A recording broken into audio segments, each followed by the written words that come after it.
Sir నాకు ఇటు అవకాశం ఇచ్చినటువంటి దేవుని సేవకులు, ఈ యొక్క సంఘ వ్యవస్థాపకులు నతానియేలు గారికి, ఇక్కడ పరిచర్య చేస్తున్నటువంటి తమ్ముడు దేవుని సేవకులు రమేష్ బాబుకి, ఇక్కడ ఉన్నటువంటి మీ అందరికీ కూడా క్రీస్తు పేరిట శుభాభివందనాలు తెలియజేస్తున్నా. అందరికి వందనాలండి.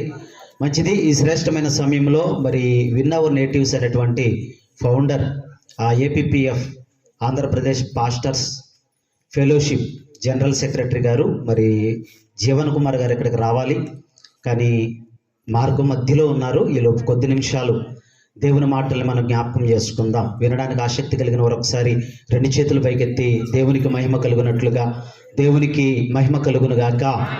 ఆమేన్. కొద్ది నిమిషాలు దేవుని మాటల్ని చాలా జాగ్రత్తగా ఆలోచన చేద్దాం.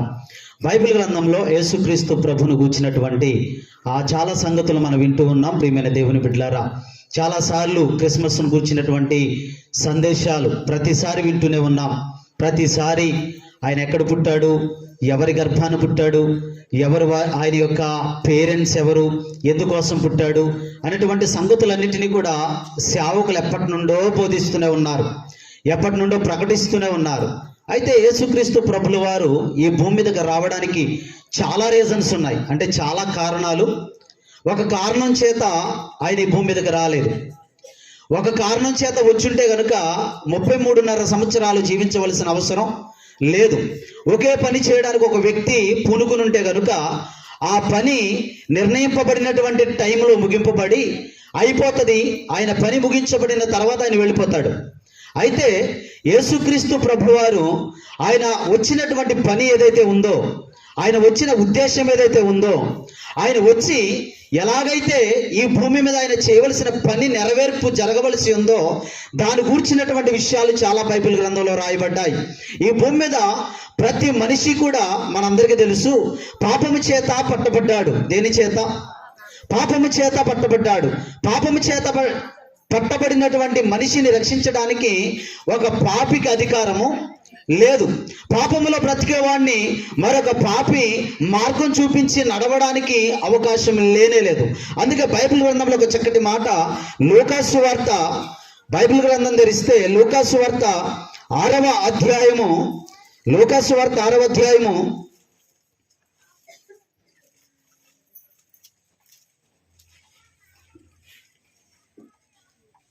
21వ వచనం నుండి మనం చదువుకుందాం.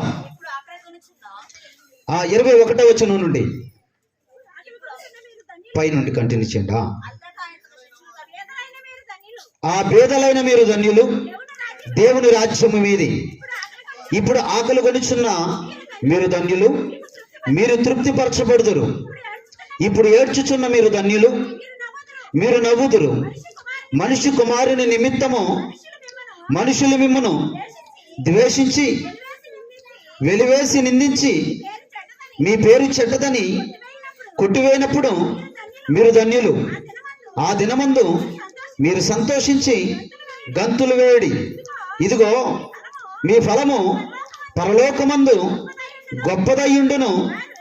ఆ వారి పితరులు ప్రవక్తలకు అదే విధముగా చేసిరి. అయ్యో ధనవంతులారా, మీరు ఆదరణ మీరు పొంది ఉన్నారు. అయ్యో ఇప్పుడు కడుపు నిండి ఉన్నవారులారా, మీరు ఆకలి గొందురు. అయ్యో ఇప్పుడు నవ్వుచున్న వారులారా, మీరు దుఃఖించి ఏడ్తురు. చక్కటి సంగతులన్నీ కూడా యేసుక్రీస్తు ప్రభు సంఘానికి బోధిస్తూ ఉన్నాడు. ఆ రోజున ప్రజలందరూ కూడా నవ్వేవాళ్ళు కొంతమంది ఉన్నారంట, ఏడ్చేవాళ్ళు కొంతమంది ఉన్నారంట, దుఃఖించే వాళ్ళు కొంతమంది ఉన్నారంట. ఇలా చూస్తే గనక చాలా మంది దేవుని రాజ్యమును గూర్చినటువంటి తృష్టలేని, చింతలేనటువంటి జీవితాలు జీవిస్తూ ఉన్నారు. అయితే ఆయన రాజ్యాన్ని గూర్చినటువంటి విషయాలు బోధించడానికి, ఆయన రాజ్యాన్ని గూర్చినటువంటి సంగతులను బోధించడానికి యేసుక్రీస్తు ప్రభు లోకానికి వచ్చారు. ఏంటి ఆయన రాజ్యంలో ఏముంటుందండి? రక్షించబడితే మనిషికి ఏం దొరుకుతుందండి? రక్షించబడితే మనిషి సంతోషంగా మారిపోతాడా? రక్షించబడితే మనిషి కోరుకున్నది దొరుకుతుందా? రక్షించబడితే ఎవరైతే ఏడుస్తున్నారో వాళ్ళ నవ్వును పొందుకుంటారంటారా? ఇలాంటి విషయాలు ఆలోచిస్తున్నప్పుడు చూసినప్పుడు సందేహాత్మకంగా మారుతుంటాయి మన జీవితంలో చాలా దినాలు. ప్రియమైన దేవుని పిల్లలారా, అయితే ఇక్కడ దేవుని వాక్యం చాలా లోతుగా మాట్లాడుతుంది. దేవుని రాజ్యానికి వెళ్ళాలంటే, దేవుని రాజ్యంలో హక్కుదారులుగా మారాలంటే, దేవుని రాజ్యంలో మనం అందరం కూడా ఉండాలంటే గనక ఖచ్చితంగా యేసుక్రీస్తు ప్రభుని నమ్మిన వారై ఉండాలి, ఖచ్చితంగా మారు మనసు పొందిన వారై ఉండాలి, ఖచ్చితంగా పాపాన్ని ఒప్పుకున్న వారై ఉండాలి, ఖచ్చితంగా పాపాన్ని విడిచిపెట్టి పరిశుద్ధమైన జీవితం వైపు అడుగులు వేస్తున్న వారై ఉండాలని యేసుక్రీస్తు ప్రభుల వారి యొక్క బోధ మనకు కనబడుతూ ఉంది. ఇలా ఆయన బోధిస్తూ ఉండగా, ఇలా ఆయన వాక్యాన్ని జ్ఞాపకం చేస్తూ ఉండగా, ఇలా ఆయన రాజ్యమును గూర్చి అనేకమైన విషయాల్ని బోధిస్తూ ఉండగా ఒక చక్కటి మాటను మనం జ్ఞాపకం చేసుకుంటూ ఉంటాం. ప్రియమైన దేవుని పిల్లలారా, దేవుని రాజ్యంలోకి వెళ్ళాలంటే గనుక, ఇక్కడ వాక్యం బోధించాలంటే గనక వాక్యం బోధించే అర్హత ఉంటేనే, అవునా, అర్హత ఉంటేనంటే అన్నీ తెలిసి ఒకవేళ నేను చెప్పగలను అనుకుంటే దేవుడు అవకాశం ఇవ్వకపోవచ్చు. కానీ దేవుడు ఎవరినైతే ఎన్నుకుంటాడో, దేవుడు ఎవరినైతే ఏర్పరచుకుంటాడో, దేవుడి చిత్తంలోనికి ఎవరైతే నడవాలని కోరిక కలుగుంటారో వారిని దేవుడు పట్టుకుంటాడు. ప్రియమైన దేవుని పిల్లలారా, ఇక్కడ కూడా మనం చూస్తే కనుక చాలా మంది ఏడుస్తున్నారంతా. ఇప్పుడు పిల్లలు ఏడుస్తున్నారంటే ఒక రీజన్ ఉంది. ఎందుకు ఏడుస్తున్నారు అంటే వాడు తినడానికి లేదనో, వస్త్రాలు లేవనో. ఇక్కడ ఇందాక ఒక పాప తమ్ముడు చెప్పాడు, అందరూ వైట్ డ్రెస్ ఉంది, ఆ పాపకు మాత్రం ఏ డ్రెస్ ఉంది. ఆ పిల్ల పేరు కూడా ఏదో చెప్పాడు, లాస్ట్ నుంచి డ్యాన్స్ చేస్తుంది ఆ పిల్ల. ఆ పిల్ల మనసులో చిన్న గిల్టీ ఉంటుంది. ఏంటో తెలుసా, అందరూ వైట్ డ్రెస్తో డ్యాన్స్ చేస్తుంటే నేను ఏ డ్రెస్తో డ్యాన్స్ చేస్తానా, సివిల్. చూడండి, అంటే ఒక పిల్ల బాధపడుతుందంటే, ఒక పిల్ల దగ్గర నుండి వృద్ధుల వరకు ఆలోచించండి. ఏడుస్తున్నారు. ఎందుకు ఏడుస్తున్నాడు ఒక మనిషి? తన జీవితంలో ఏం కోల్పోబట్టి ఏడుస్తున్నాడు? ధనం తక్కువైందనా, అందం తక్కువైందనా, ఆస్తి తక్కువైందనా, ఐశ్వర్యం తక్కువైందనా? ఈ భూమి మీద సర్వ సంపదలు సంపాదించుకున్నావు కదా, అన్నిటినీ కూడబెట్టుకున్నావు కదా, జ్ఞానాన్ని కూడా నీ వశంలో పెట్టుకున్నావు కదా, మరి దేనికోసం ఏడుస్తున్నారు? ఇక్కడ బైబిల్లో చెప్పబడిన సంగతి ఏంటో తెలుసా? ఇప్పుడు ఏడుస్తున్న వారులారా, రేపు మీరేం చేస్తారు చెప్పండి? ఏం చేస్తారు? నవ్వుతారు. దేనిని బట్టి ఏడుస్తున్నావు ఈరోజు? దేనిని బట్టి దుఃఖపడుతున్నావు ఈరోజు? దేనిని బట్టి అసంతృప్తి కలుగున్నావు ఈరోజు? దేనిని బట్టి నెమ్మది లేకుండా ఉన్నావు ఈరోజు? దేనిని బట్టి నీ కుటుంబ పరిస్థితులన్నీ కూడా చక్కదిద్దబడిన పరిస్థితులకు వెళ్ళిపోయాయి? ఎంతకాలం ఏడుస్తాం, ఎంతకాలం దుఃఖపడతామంటే సటన్ టైంలో నువ్వు ఏడుస్తూ ఉంటే మరలా నీ జీవితంలో కొన్ని మంచి రోజులు రాబోతున్నాయి. ఆ రోజులు వచ్చినప్పుడు నువ్వేమవుతావో తెలుసా? నవ్వును పొందుకుంటావంట. దేవునికి స్తోత్రం కలుగును గాక. ఇప్పుడు చాలా మంది ఏడుస్తున్నారు. దేనికి ఏడుస్తున్నారో తెలుసా? పాపాన్ని జయించలేక. ఏం జయించలేక ఏడుస్తున్నారు? ఏంటండి, ఈ రోజున మనుషులందరూ కూడా సంఘాల్లో విశ్వాసులు తక్కువైపోతున్నారు, సంఘంలో భక్తిపరులు తక్కువైపోతున్నారు, సంఘంలో నీతివంతులు తక్కువైపోతున్నారని ప్రశ్న వేసుకుని ప్రార్థన చేస్తుంటే, వారి జీవితంలోకి వెళ్ళి చూస్తుంటే కనుక మనిషి ఎందుకు ఏడుస్తున్నాడు అంటే, మనిషి పాపాన్ని జయించలేక, శరీర ఆశల్ని జయించలేక, ఈ భూమి మీద ఉన్నటువంటి ఇదిగో శరీరం కోరుకున్న దాని వైపు మనసు వెళ్ళిపోతుంది కనుక ఈ మనిషి ఎప్పుడు దేంట్లో ఉండిపోతున్నాడు తెలుసా? దుఃఖం, ఏడ్పు. ఈ మనిషి ఎప్పుడో దుఃఖపడుతున్నాడు. ఎందుకంటే మనిషి చుట్టూ సర్వ సంపదలు ఉన్నా కానీ మనిషిలో నెమ్మది లేకపోయిందంట, మనిషిలో సమాధానం లేకపోయిందంట, మనసులో ఏమి లేదంటే గనక దేవుని గురించిన జ్ఞానం ఈ మనిషి కలిగిలేడు గనక ఎక్కడ బ్రతుకుతున్నాడంటే అజ్ఞానంలో బ్రతుకుతున్నాడంట. అజ్ఞానంలో బ్రతికే వాడికి బైబిల్ పెట్టిన పేరేంటో తెలుసా? గుడ్డివాడంట. ఎవరు? గుడ్డివాడు. గుడ్డివాడికి ఏం తెలుస్తుంది చెప్పండి? ఒకరు చేయబట్టుకుని నడిపిస్తేనే తెలుస్తుంది. గుడ్డివాడికి ఏం తెలుస్తుంది? ఎక్కడ ఉంటుందో, ఎక్కడ ప్రమాదం జరగబోతుందో, ఎక్కడ ఏం జరగబోతుందో గ్రహించలేడు కదా. అతనున్న ప్లేస్ ఏంటో అబ్జర్వ్ చేయగలుగుతాడు కానీ ఎదరేం జరగబోతుందో తెలియదు. ఈ రోజున క్రైస్తవ జీవితాలే కాదండి, లోకంలో కూడా చూస్తే వారి జీవితాల్లో ఏం జరుగుతుందో అర్థం కావట్లే, వారి కుటుంబాల్లో ఏం జరుగుతుందో అర్థం కావట్లే, వారి మనసుకి రేపు జరగబోయేది ఏం అర్థం కాక సతమత పడుతూ, ఏడుస్తూ, కన్నీరు గారుస్తూ, దుఃఖపడుతూ గుడ్డివారి వల్ల నిలబడిపోతుంటే బైబిల్ సెలవిస్తున్న మాట ఏంటో తెలుసా? ఈ రోజు దేవుని నమ్మి నీ కొరకు వచ్చినటువంటి యేసుక్రీస్తు ప్రభుని వెలుగుని నువ్వు చూసినప్పుడు నీ గుడ్డితనం అంతా కూడా ఏమైపోతుందో తెలుసా?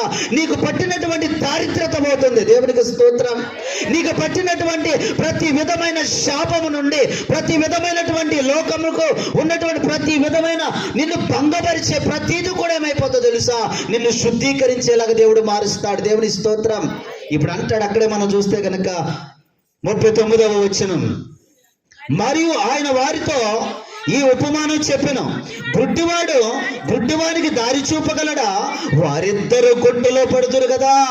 ఈ భూమి మీదకి చాలా మంది వచ్చారండి. దేవుళ్ళని పిలువబడే వాళ్ళు ఉన్నారు.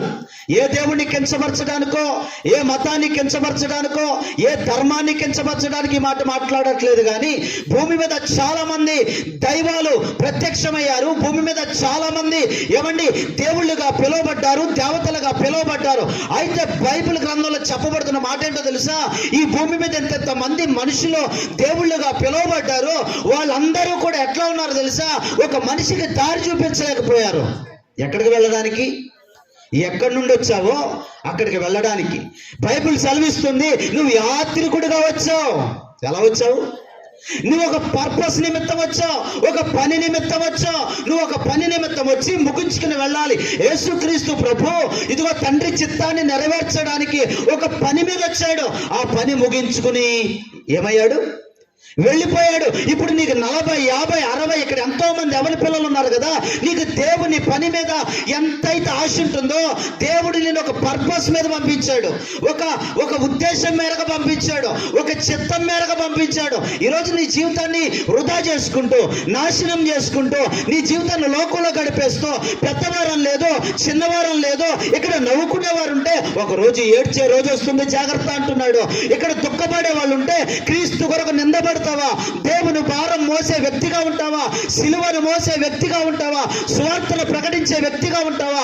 చీకట్లో ఉన్నవాడికి దారి చూపేవాడుగా నువ్వు ఉంటే దేవుడు తప్పకుండా ఆయన రాజ్యానికి నేను తీసుకెళ్తాడు. దేవునికి మహిమ కలుగును గాక. చీకటిలో ఉన్నవాడికి నువ్వు దారి చూపాలి. ప్రజలందరూ గుడ్డివారైపోయారంట.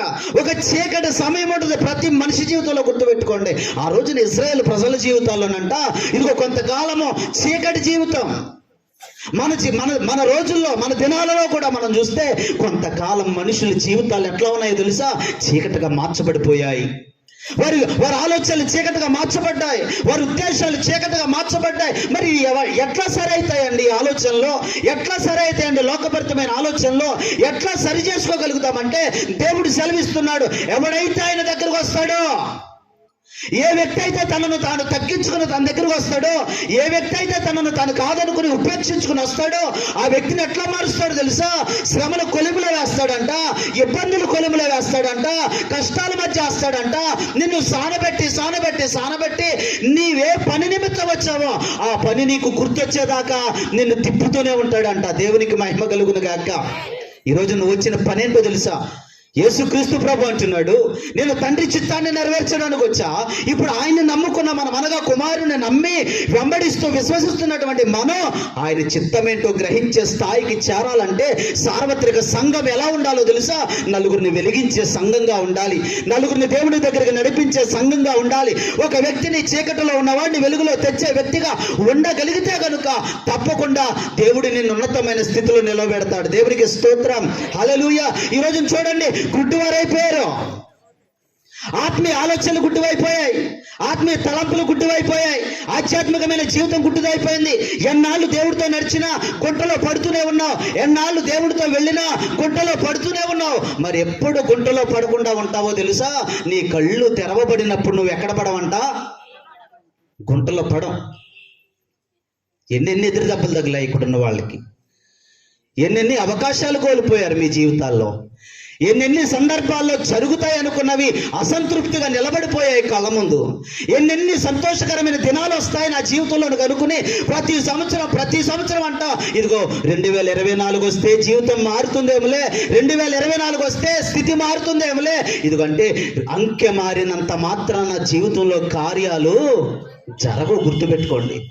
నీ ఆలోచన విధానం మారినంతసేపు, నీ ఉద్దేశాలు మారినంతసేపు 23 వెళ్ళిపోతే, 24 వెళ్ళిపోతే, ఈ ఇయర్ క్రిస్మస్ వెళ్ళిపోతే, నెక్స్ట్ ఇయర్ క్రిస్మస్ వస్తుంది. ఆ రోజు వరకు మనం ఉంటామో లేదో తెలియదు. కానీ ఉంటే గనక ఆలోచన చేయండి, ఇలాగే ఉంటాను తప్ప పెద్ద మార్పేం ఉండకపోవచ్చండి. కానీ దేవుడు ఏమంటున్నాడు తెలుసా? నువ్వు ఆత్మీయ స్థితిలో ఒకవేళ నెరసిల్లిపోయావేమో, ఆత్మీయ జీవితంలో ఒకవేళ గుడ్డివాడిగా నిలబడ్డావేమో, ఆత్మీయ జీవితంలో ఒకవేళ నిన్ను నడిపించేవాడు లేకపోయాడేమో, నీకు ఆలోచన చెప్పేవాడు. అందుకే ఒక రోజున ఒక తల్లి కంట ఒకడే కొడుకున్నాడంట, విధవరాలు ఆవిడ.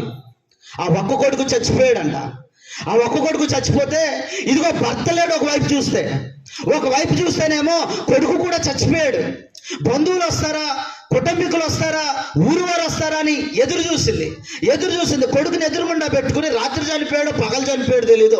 చనిపోతే ఏడుస్తుంది. నా కొడుక చచ్చిపోయావయ్యా అని ఏడుస్తూ ఉంటే కనుక ఇరుగు పొరుగు వారు ఉంటారు కదా, భర్తలు వెళ్ళే సాయం పడదాం కొంచెం, భర్తలు వెళ్ళే హెల్ప్ చేద్దాం కొంచెం అని ఈ రోజుల్లో ఉన్నాయి చూడండి. ఎవరైనా చనిపోతే కనుక కొంతమంది భోజనాలు ఉండే కార్యక్రమంలో ఉంటారా? సంఘాలు ఉన్నాయి కదా, ఉన్నాయండి. స్త్రీల సంఘాలు ఏం చేస్తారో తెలుసా? ఎవరన్నా చనిపోతే కొంత వేసుకుని భోజనాలు వండుతారు. ఆ రోజు సమయాల్లో మనం చూస్తే నాయన అనేటువంటి ఊరిలో ఆ వ్యక్తి చనిపోయాడు. ఒక యవనస్తుడంట, ఒక మంచి యవనస్తుడు చనిపోయాడు. ఈ సమయంలో మన మధ్యలోనికి కొద్ది మాటలు దేవుడు దీవించును గాక. అందరూ ఒకసారి లేచి నిలబడితే దేవుని సేవకులు, win our natives ministries founder గారు, APPF Andhra Pradesh pastors fellowship general secretary గారు, స్టేట్ సెక్రటరీ గారు మన మధ్యలో అనుకున్నారు. ఒకసారి రెండు చేతులు కలిపి చప్పట్లు కొడుతూ సేవకులను ఆహ్వానిద్దాం.